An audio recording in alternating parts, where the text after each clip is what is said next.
Hi everyone, my name is Penny. I'm a martial arts enthusiast and I also study astrology. So I took some time to study Amanda Nunes and her chart.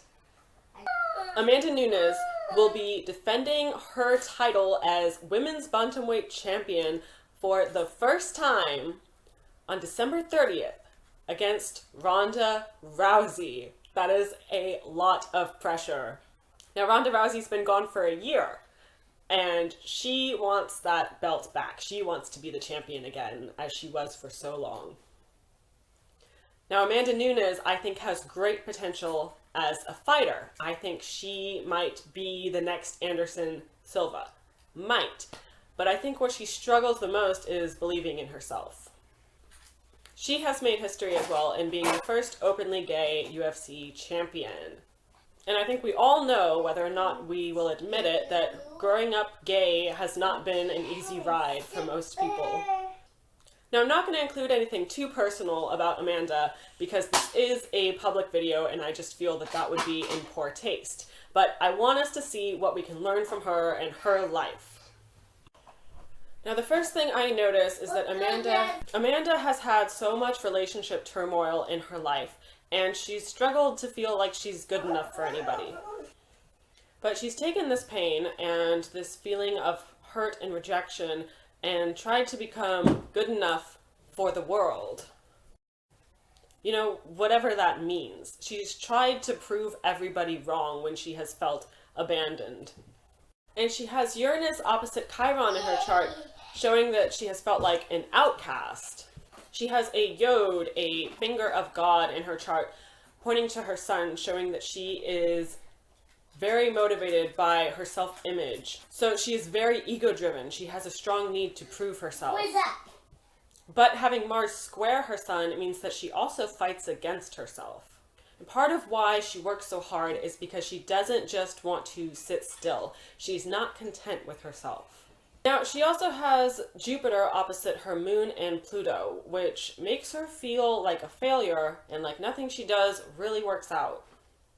She's had a lot of life events that have prevented her from succeeding. There's been a lot of things that have not really worked out in her favor. Particularly, I would think there's been some money problems. But having Jupiter also trine her moon kind of allowed her to imagine that everything would work out okay. And at this point, it has. To overcome that level of discouragement really takes a lot. It's an ongoing process. It never ends, but it's something that pushes you. It forces you to do something about it. Now, one thing in her chart that's really kind of scary is that she has Mars opposite Lilith and Neptune. So this makes it look like she's had a violent crime done against her early on in her life. Over the years, she had much trouble coping and accepting what had happened to her, and I believe that's part of what motivated her to fight. She's fighting for self-acceptance, and she's fighting to undo what was done. She has North Node conjunct her Sirius, meaning that part of her purpose in life is that she wants to help take care of people. I imagine she's probably very charitable and she's looking to see what she can give back to the community. Now, her Mars in Pisces, aside from having these harsh oppositions, is also sextile Neptune, Saturn, and Uranus. Now, Neptune really tames her temper. And even when she feels like she loses her temper, this is what it allows that to not affect her physical actions. Saturn keeps her working productively, and Uranus makes her quick and sudden.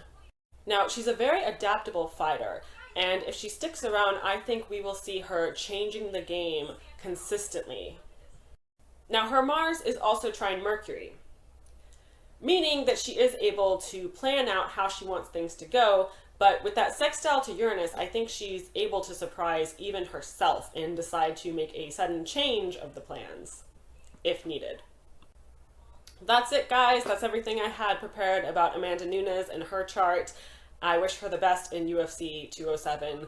I really don't know how I'm going to feel regardless of what happens. I don't know how I'm going to feel if Amanda wins, and I don't know how I'm going to feel if Ronda wins, and I feel like there's a lot of pressure even just to watch this fight, but I'm so grateful to be able to see these women progressing and making a name for themselves.